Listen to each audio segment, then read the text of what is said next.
Though the amount of people posting dumb shit on my last video has lessened, it is still staggering to me how many people are coming to my page with dumb shit. So I thought I'd do a round 2 of the dumb shit people are saying on my videos. We're going to first address the fact that somebody said that the only official militia is the National Guard. Or as I like to call it, tell me you didn't read the text behind me in the video without telling me you didn't read the text behind me in the video. For those confused, this was that text. Wow, looks like there's 2 different versions of the militia. Perhaps before running your penis flytrap, you should pay attention to the fucking video. Another one that I got was nobody needs an AR-15. I have heard this argument so many fucking times, and I'm going to shut it down right now. First of all, nobody needs a whining fuck stick, but they run rampant. Second, and most importantly, you don't need a parachute to skydive. You need a parachute to skydive twice. And a firearm is kind of like a parachute in that respect. In that people may disagree with you wearing one all the time, but it's better to have it and not need it than need it and not have it. Somebody also said you don't use an AR-15 to hunt. Let's forget for a minute that the Second Amendment was not written for hunting. How do you know people don't go hunting with an AR-15? I've done it. You know, in case there's 4 or 5 deer.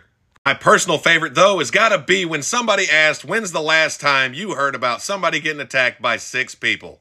Well, that just screams yet another PowerPoint presentation. You see, there's this thing that exists called gang violence. Definition of a gang being 3 or more people involved in illicit activities. And as usual, I brought statistics. See, 13% of all homicides in the United States are attributed to gang activity. In fact, they comprise almost half of violent crime. And out of 15,000 homicides nationwide, 2,000 are attributed to gang activity. Some of those actually include innocent bystanders, because gangs don't give a shit who they hit. They're not really worried about the law in that perspective. You know, I really wonder how all of those people pass background checks. Oh wait, they probably didn't have one. They probably got their guns illegally. So tell me again how more gun laws are going to cut down on gun violence. And the icing on the cake for this discussion of 6 or more attackers is this. I want to direct your attention to the Ass Street Shootout of 1989, otherwise known as the time that the Crips really fucked up. For those of you wondering, this picture was not taken in the event. This is actually a photo taken in Panama City. What?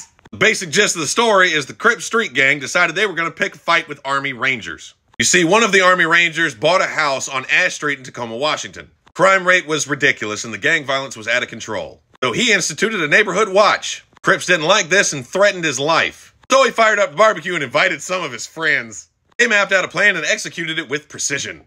Crips showed up and opened fire on the house. And then they got a crash course in fuck around and find out. But yes, to answer your question, there was more than 6 of them. And I know what you're thinking. What's the likelihood of that ever happening again? Well, with the rise of quote-unquote mostly peaceful protests, I wouldn't be surprised. As always, I hope this has been informative, and remember, I can always do a part 3.